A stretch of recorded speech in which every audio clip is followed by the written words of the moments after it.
Thursday, October 20th.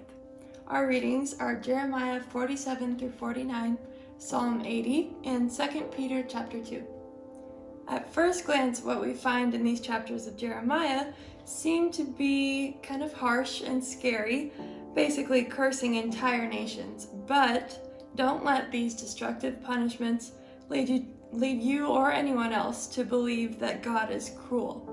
His anger is always righteous, his wrath is just, and he is the perfect judge to rule over all of creation. So yes, all of this might seem pretty intense, and on one hand, we really should fear God for this great power of his, but we must remember to trust that he always uses that power for what is ultimately good. So let's jump in. Jeremiah 47 is the Lord's word against the Philistines, a primary enemy of the Israelites. Verses 2 and 4 say, "See how the waters are rising in the north. They will become an overflowing torrent. They will overflow the land and everything in it, the towns and those who live in them. For the day has come to destroy all the Philistines and to remove all survivors who could help Tyre and Sidon. The Lord is about to destroy the Philistines, the remnant from the coast of Caphtor." Jeremiah 48 concerns Moab, another serious opposition to Israel, and they believed in a god protector called Chemosh. God declared that they too would be punished. So in verse 7, it says, "Since you trust in your deeds and riches, you too will be taken captive, and Chemosh will go into exile together with his priests and officials. Later, her towns will become desolate, with no one to live in them, a curse on anyone who is lax in doing the Lord's work." And then verse 13, "Then Moab will be ashamed of Chemosh, as Israel was ashamed when they trusted in Bethel." Verse 16, "The fall of Moab is at hand, her calamity will come quickly. Mourn for her, all who live around her, all who know her fame. Say, how broken is the mighty scepter, how broken the glorious staff." Verse 25, "Moab's horn, or strength, is cut off, her arm is broken, declares the Lord." Later, "Let her be an object of ridicule. Was not Israel the object of your ridicule?" And so, at the end, after declaring this punishment for Moab defying him, God says, "I will restore the fortunes of Moab in days to come." A bit of a turnaround there, but just another thing showing God's wisdom and that he will do what he knows is best, even if we don't understand it. Chapter 49 is first about the Ammonites. Yes, it is another opposition to Israel.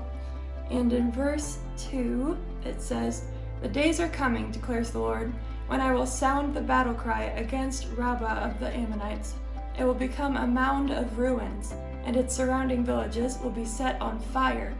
Then Israel will drive out those who drove her out." In verse 4, "Unfaithful daughter Ammon, you trust in your riches and say, 'Who will attack me?' I will bring terror on you from all those around you, declares the Lord Almighty. Every one of you will be driven away, and no one will gather the fugitives. Yet afterward, I will restore the fortunes of the Ammonites, declares the Lord." For the sake of time, I'll let you all read what the Lord has to say about Damascus and the other nations that have opposed Israel in their time. But the clear theme in all of these is that God will bring down those who have turned against his people and to other gods instead of him. Jumping over to Psalm 80, we see a prayer for restoration and relief after experiencing suffering. The writer seems to show a little glimpse of Jesus, though surely they did not know.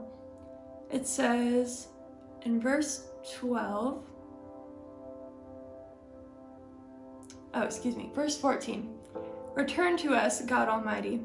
Look down from heaven and see. Watch over this vine, the root your right hand has planted, the son you have raised up for yourself." Verse 17, "Let your hand rest on the man at your right hand, the Son of Man you have raised up for yourself." Jumping over to 2 Peter 2 now, This chapter covers the destruction of false teachers and reminds us of how God has made things right for people in the past by enacting justice on those who do wrong.